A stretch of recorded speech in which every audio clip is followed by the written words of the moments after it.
The Apostle Paul to friends in Corinth. Are they Hebrews? So am I. Israelites?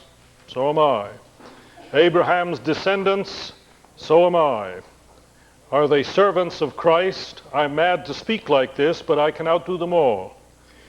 More often overworked, more often imprisoned, scourged more severely, many a time face to face with death. 5 times they have given me the 39 lashes. 3 times I've been shipwrecked, and for 24 hours I was adrift on the open sea. I've been constantly on the road. I've met dangers from rivers, from robbers, my fellow countrymen, foreigners, in town, in the open country. I've toiled and drudged and often gone without sleep. I've been hungry and thirsty and have gone without food. I've suffered from cold and exposure. And apart from these external things, there is the responsibility that weighs on me day in and day out, my anxiety for all the churches. Is anyone weak? I share his weakness. When anyone is made to fall, I burn with agony myself. So if boasting there must be, I will boast of the things that show my weakness. So I am content with a life of weakness, insult, hardship, persecution, distress, all for Christ's sake. For when I am weak and vulnerable, then I become strong. Sounds like pretty wintry stuff to me. I suppose I should begin by noting that I chose the title of my sermon today, last August, of Faith for Wintry Weather, assuming we'd be buried in several feet of snow with temperatures near zero. So much for my skill at weather prediction. But of course, winter is more than just snow and cold. It is a time of waiting, is it not, of gray. When a mild depression settles in for many, we even have a clinical name for it. We seem to have a clinical name for just about everything these days. SAD, seasonal affective disorder. I think Father Greeley caught it about right. It's that time of year again. The world is full of black and white and gray. Outside it is dirty and wet. Coats smell like puppies who need baths. We spend long hours inside in a state of frustrated boredom, and to cap it all off, we all come down with some kind of bug. Seems like Christmas was so long ago we barely remember it. Easter is still so far away that we can't plan on it.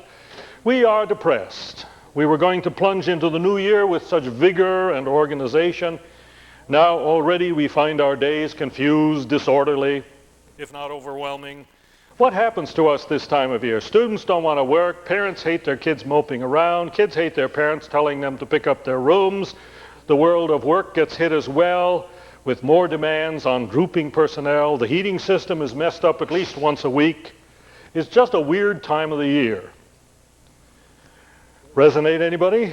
A half-serious legislator down in Ohio actually filed a bill down there that would have officially abolished January and February and divided up their 60 days among June, July, and August, which are more pleasant months. One way to deal with the problem, simply legislate it out of existence. But winter is more than just a time of year. It is also a season of the spirit, of the mind. At least the poets have always found it so. Shakespeare can speak of the winter of our discontent. Poet John Sparrow tells us that age makes winter in the heart. Dylan Thomas speaks of his youth being bent by a wintry fever. So winter means the moments when life turns frosty hard, when struggle and effort are the order of the day, when the heart must fight the cold. Winter is the pain of a task that drags on, a hope that does not come to fruition, or a debilitating body that will not function as it should. Or winter is the empty space left by a friend gone to some other place, or the college admission that does not come through, or the lover who no longer loves but leaves, or the son or daughter who goes a little bit crazy, or the parent who wallows in late life misery. You see, life is full of winter winds, full of frustration, waiting, chill, and discomfort of body and mind.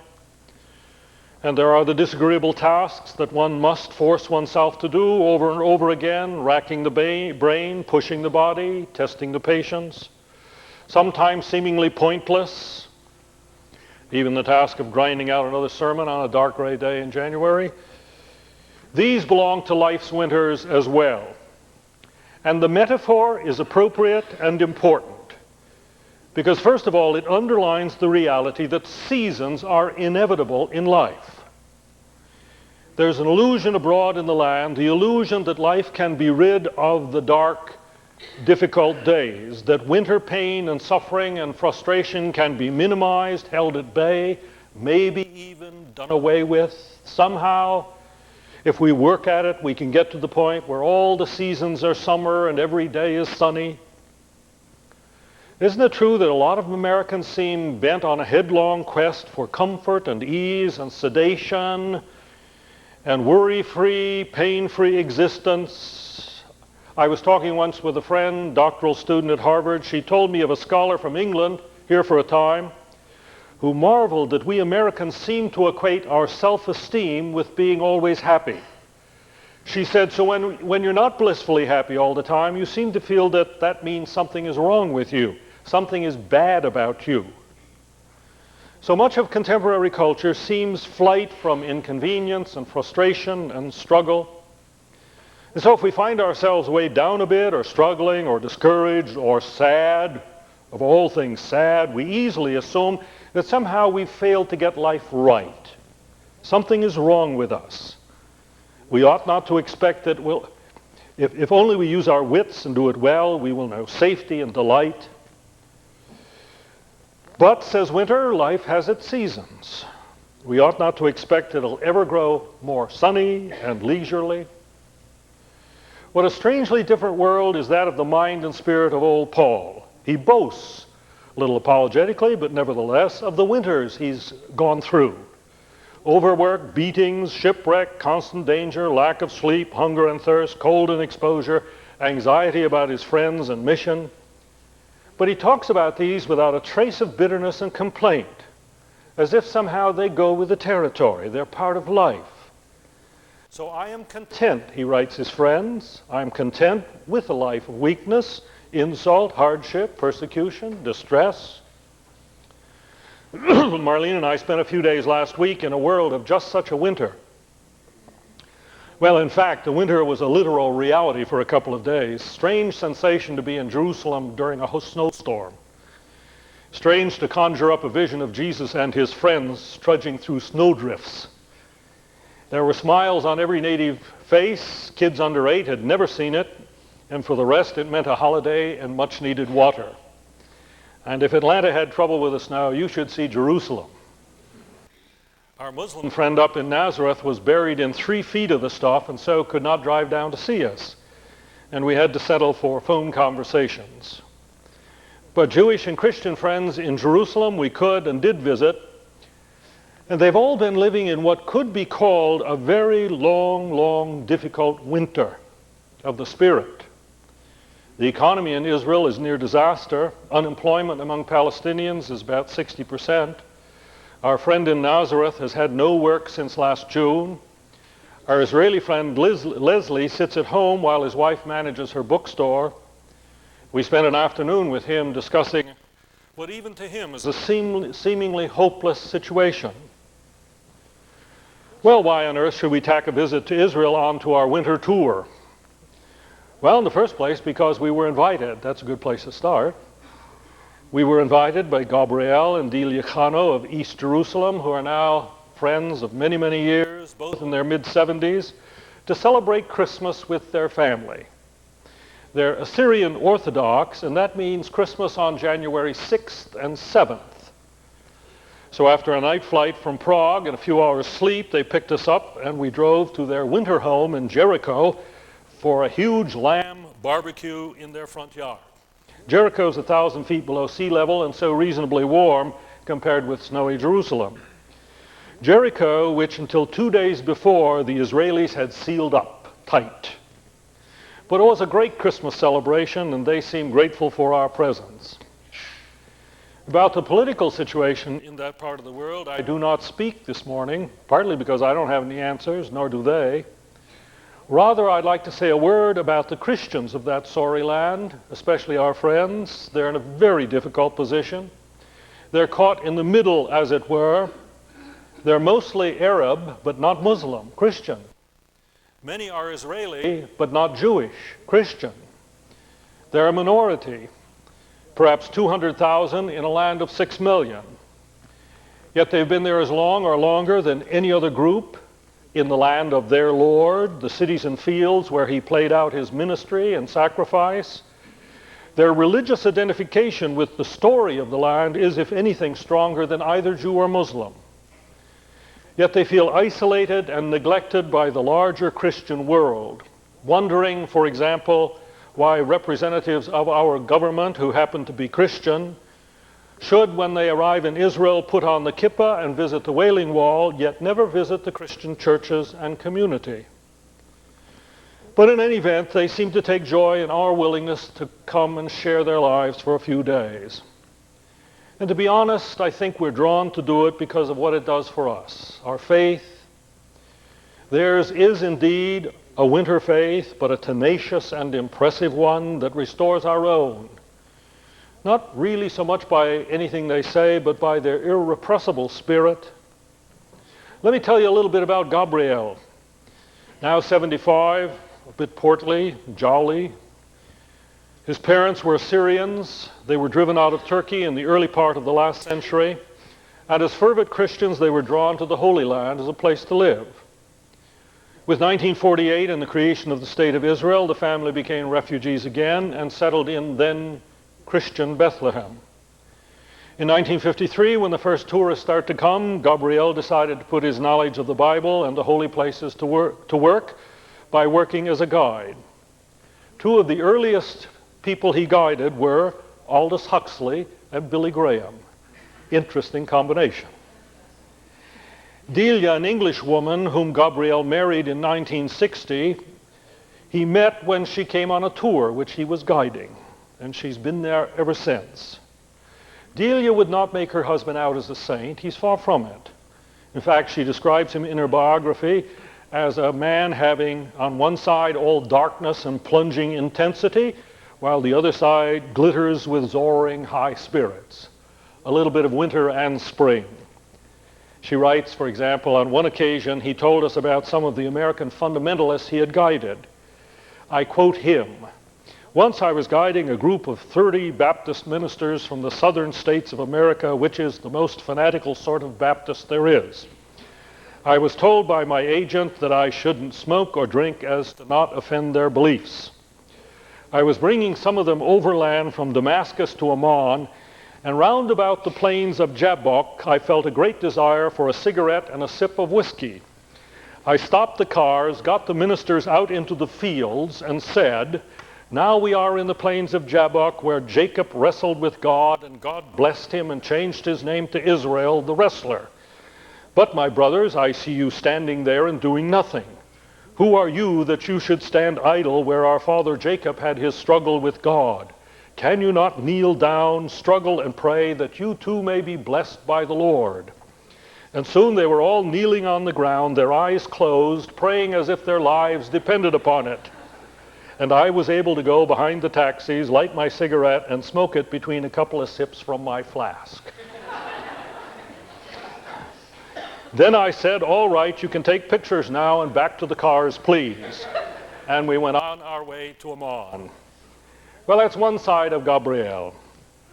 It does give you some picture of the vital and independent and somewhat irascible spirit that he shares with all those around him.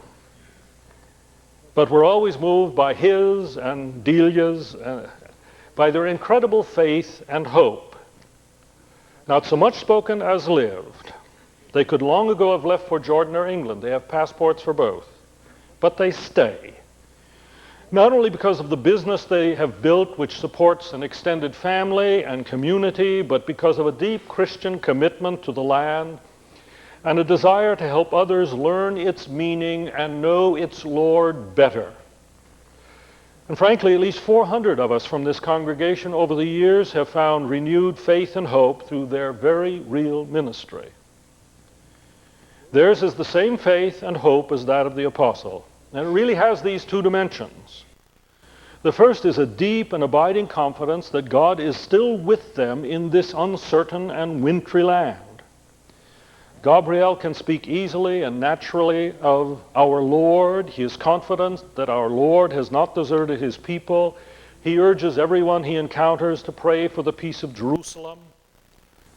Surely this is what sustains the Christians we know in that land and place. They are weak, they are powerless, a minority knowing danger and hardship and persecution. But as with the apostle, this has deepened their relationship with their God and granted them a strength and courage to simply go on that is remarkable, to live, to celebrate even, to know joy in his power at work in their lives. Went to Bethlehem last Monday on second Christmas Day there to see the place where it happened, the Church of the Nativity.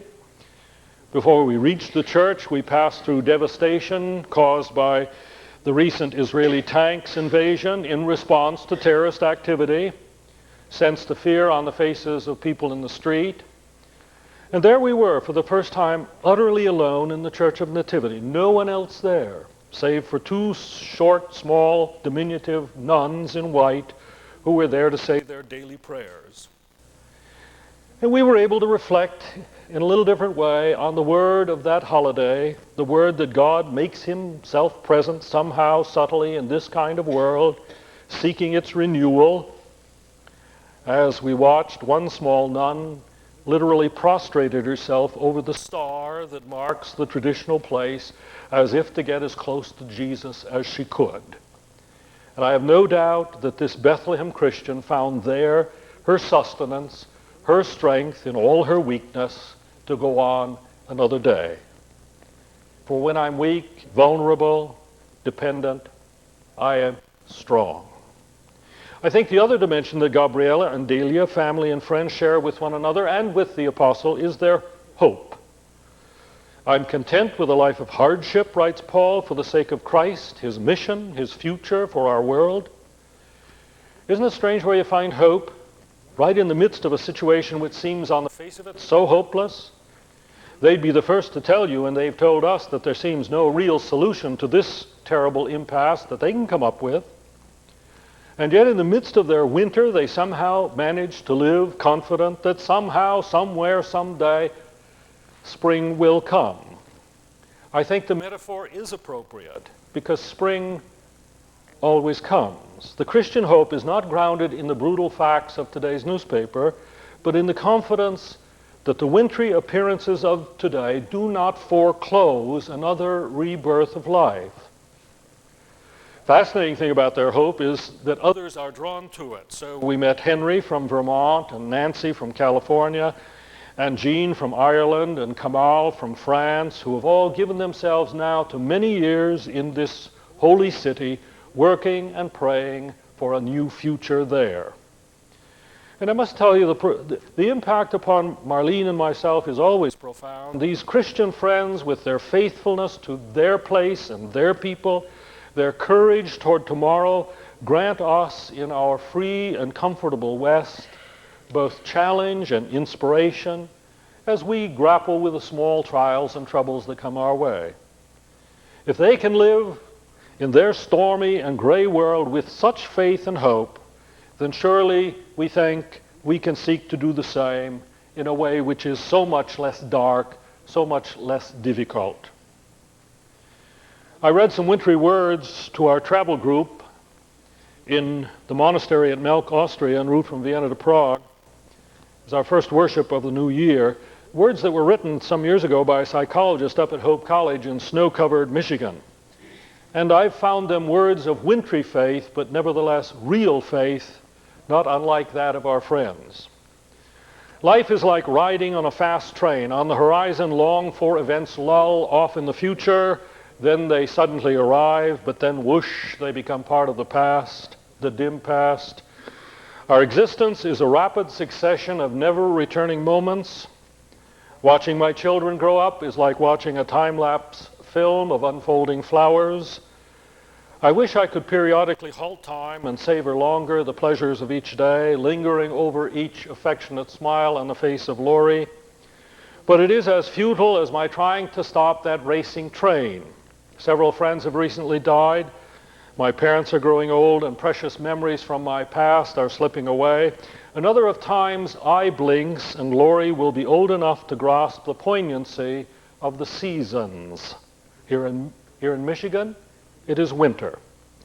In our house, we turn the heat down at night, prompting my wife Carol and me to sleep snuggled under the covers like a pair of gerbils. The secure affection of this intimate relationship provides delicious moments. But the deeper the feeling, the sadder the realization that we are growing older, and there will come a day when one of us will sleep alone, and then we shall be separated from our children by an unbridgeable gulf. Pondering these winter thoughts, I'm driven to the conviction that there is either a loving God behind it all, or else life is indeed an absurdity. Having reached the halfway point of my life expectancy, I am increasingly driven to see life in an eternal perspective and to find reassurance in a being whose love and power is my only enduring hope in the face of my frailty. Because of his great promise, I can hope for grace both now and in the eternal future. In him, there is always a tomorrow. So I am content, for when I am weak, when I am vulnerable, then I become strong indeed.